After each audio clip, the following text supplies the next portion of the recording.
রাধে রাধে বন্ধুরা, তোমরা কেমন আছো? অবশ্যই ভালো আছো। তো আমি সকাল সকাল আজকে রেডি হয়ে গেছি এবং ব্লগটা আমি এখান থেকে চালু করছি।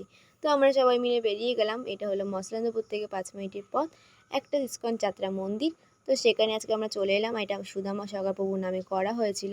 তো সেটারই আজকে একটা ক্লাস ছিল। তো এটা ক্লাসটা ছিল আরেকটা কারণে, সেটা হচ্ছে দীক্ষা, যারা দীক্ষা নেবে হরিনাম দীক্ষা তাদের জন্য। তো আমি সেটাও একটু শুনছিলাম এবং জব করছিলাম। তারপরে ঠান্ডা জল আনতে গেছিলাম। সেদিন ওয়েদারটা মেঘলা থাকলেও খুব গরম ছিল। আর এখানে দেখো কত ভক্তবৃন্দরা শুনছিল, সেটাই তোমাদের দেখানোর চেষ্টা করছিলাম।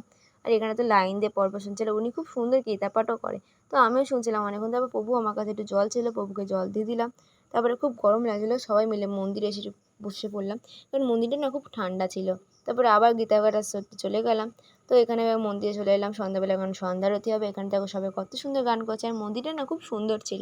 তোমরা এসে দেখতে পারো, এখানে তোমাদের সময় কাটানোর জায়গাও হয়ে যাবে। তো আমি তারপর চলে এলাম বাড়িতে, ফ্রেশ হয়ে গেলাম। দেখো আমাকে কি টায়ার্ড লাগছে। তো আমি এবারে গোপালকে স্বয়ং দেবো। তো আমি দেখো সকালে আমাদের গোপালকে দেখাতে পারিনি তাড়াহুড়োয়। তো আমি এখন দেখেছিলাম, যদিও ও সব অঙ্গরাগ খুলে দিয়েছিলাম। তো এখন আমি ওকে একটু সুন্দর করে আদর করে দিলাম। সারাদিন তো ওকে ঘাটতেই পারি না। তো তোমরা আমাকে একটা বাঘের ব্লগে কমেন্ট করেছিলে, দিদি তোমার এই গোপালের কীভাবে স্বয়ং দেওয়া সেই ব্লগটা ছাড়তে। তো আমি সেটার জন্যই ছাড়লাম।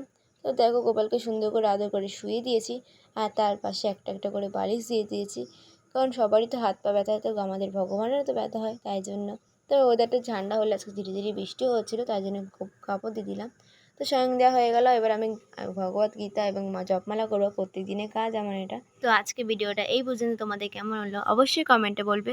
তো রাধে রাধে।